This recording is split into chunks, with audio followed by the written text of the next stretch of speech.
Hey YouTube, we've got some more of your questions, so let's get them answered. So Bugs Bite is asking, won't we get bored in heaven if we're staying there for eternity? And also, if we enter heaven and hell, what's more, what would be the next thing to happen? Would we still be aware as we are now? Can you please explain this? I hope this person's name is not actually Bugs Bite. I would hope so too, who knows? So if we're going to stay in eternity forever, well, is that would eternity be boring? I think that's the essence of his question. And the answer to that has been given by some thinkers who say that, well, it may be that there will be a continuous evolution in the life hereafter as well. Of course, this was never mentioned because in a simplistic way, people just think that change is a component of this world or a feature of this world, and the next life will be marked by such perfection that there'll be no change.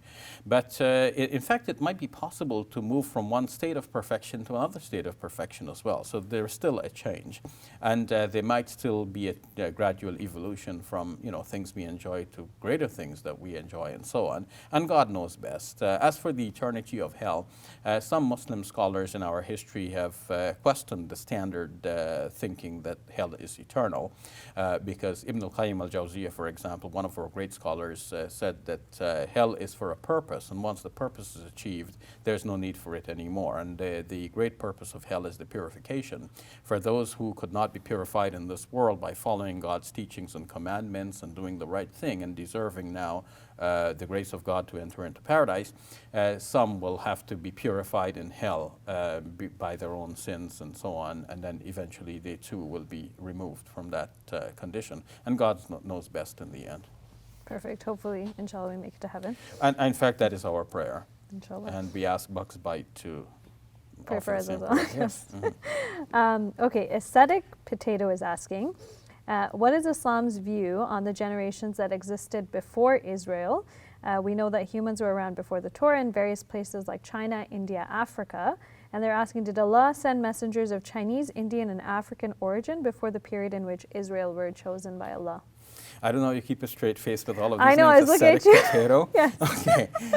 These people are very inventive on YouTube.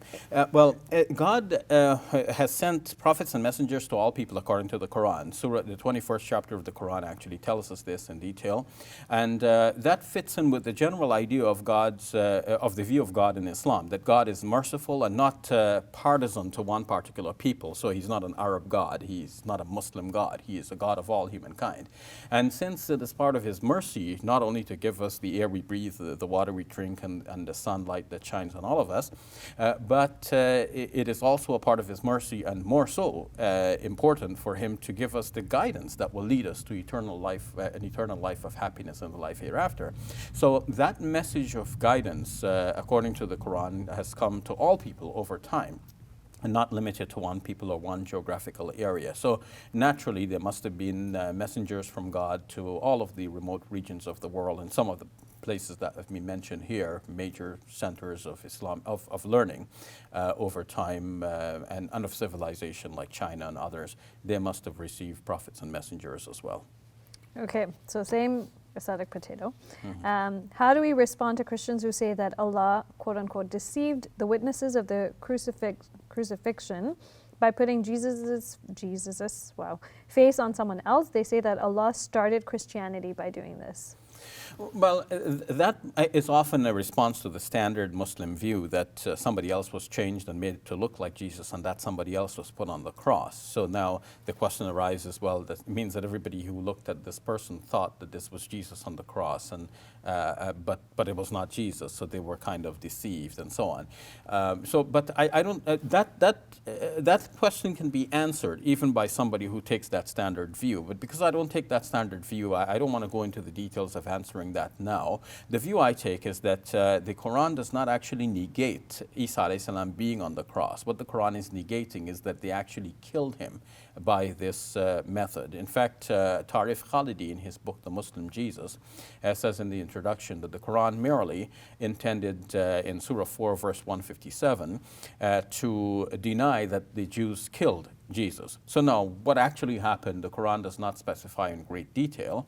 There are only some hints and suggestions in the Quran. To me, one of the hints is when the Quran says that it seemed so to them. It seemed to them that, on my interpretation, it seemed to them that they killed Jesus, but they had not actually finished what they started out to do. They assumed that they killed him, but they didn't actually kill him. But in some way, God rescued him and raised him to himself.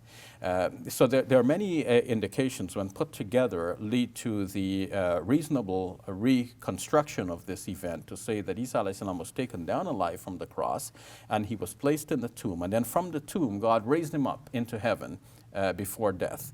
Several of the Psalms, which have been quoted by early Christians to refer to the death of Jesus, actually refer to a person surviving, coming close to death, but not actually dying. So now, with this view in mind, I don't say that they were deceived by God in this in-your-face way, by making somebody else look like Jesus, but I would say that they deceived themselves in thinking that they could succeed in crucifying the messenger of God, the Messiah, Jesus, son of Mary.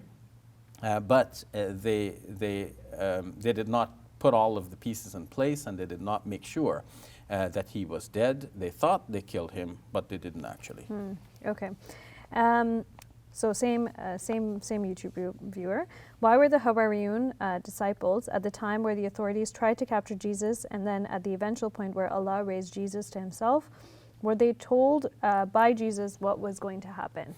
The Quran itself doesn't say anything about this, but in Islamic tradition it is mentioned that when Jesus knew that his arrest will be imminent, he gathered his disciples and asked them, well, which of you will take my place? And he'll be made to look like me. And one of them volunteered, and Jesus said, okay, you're it. He was the youngest of the group. Jesus was taken up into heaven, and then this youngest one who was made to look like Jesus was arrested on the belief that he was Jesus, and that person was crucified. In the Christian tradition, on the other hand, it is mentioned that the disciples forsook Jesus and fled once he was arrested, but some of the narratives say that one of the disciples, Peter, came in to where he was being tried, and so he was obviously an eyewitness to some of this trial.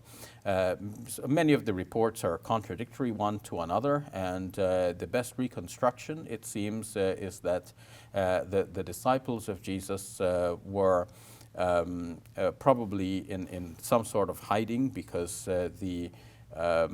if the Roman authorities captured their master and they were going to charge the master for insurrection, something like a political rebellion, naturally they will come after the disciples as well. So it might have been Jesus' advice to them, especially in a saying that's reported in the Gospels that, they strike the shepherd and the sheep are scattered. So with this kind of imagery, he might have indicated to them that, look, if they come after me, you guys split up, because if they get all of you, and that will be the end of the mission. So you may as well split up, scatter, so they can't find you all, and you will continue preaching my mission after me. Interesting. Okay, what was the situation of the Israeli people after they crucified someone else? Did they walk away believing they killed Jesus? Well, on the classical Islamic position on this, it would be said, yeah, that they walked away thinking that they had actually crucified Jesus, although they had some doubt according to that classical interpretation, because when they looked at Jesus on the cross, some of them said, well, the face certainly looks like the face of Jesus, but the body looks like the body of his companion. So they had some doubt regarding this. On my interpretation, the doubt that they had is whether or not they actually killed him. Because when you think of a person hanging on the cross, like, you must wonder, okay, what killed him? If he hung for a few days, then eventually he goes into hypovolemic shock, and then he dies. But if he was there only for a few hours, as in the case of Jesus, according to the gospel reports, then a doubt remains, like, what actually killed him? The gospel, according to John, says that one of the Roman soldiers came and thrust a spear into his side. And one might think, okay, well, that spear thrust must have killed him. But generally now, historians do not take the spear thrust as being historical. They think that John, the last of the four Gospels, has introduced this spear thrust to seal the matter and finally give some assurance that Jesus had actually died, but not because it happened in history, but because For closure. For closure, yeah. So that is not taken to be historical. And once that is removed, now we're back to the original question, what actually killed him? So some doubt remains, and that to me explains the Quran saying that those who differ concerning him are in doubt concerning the matter. وَمَا قَتَلُوهُ يَقِينًا. They did not kill him for certain. Okay, I think we have time for one final question, and that is, it's the last one from Ascetic Potato. Why were the Jews left for hundreds of years without being told what actually happened? Okay, so if I lay this one to rest, perhaps Ascetic Potato can go back to his asceticism. Well, of course, people continue to debate these issues for centuries, and it's not like God, left them with this kind of misunderstanding. On my view, they went away, according to the Gospels, beating their breasts. They were sorry for what they had done. They were wondering, how did this so happen? How did we let him go like this and did not ensure that he died? This would explain why in Matthew's Gospel, they went to Pilate's court and they said, seal up the tomb, lest his disciples should come take him away and then tell everybody that he rose from the dead. Thus, the second deception will be worse than the first. It seems that they were thinking that the first deception was that they thought that Jesus will be left for dead on the cross, left till he died, but he didn't actually die, and now they're worried about this. Complicated, but I think I got it. Thank you very much, Dr. Shabir. You're welcome. Hey YouTube, we hope you benefited from this video. If you liked it, or if you didn't, let us know in the comments below. And if you're interested in learning more, check out some of our other videos. And don't forget to subscribe so you can get new videos every Monday, Wednesday, and Friday.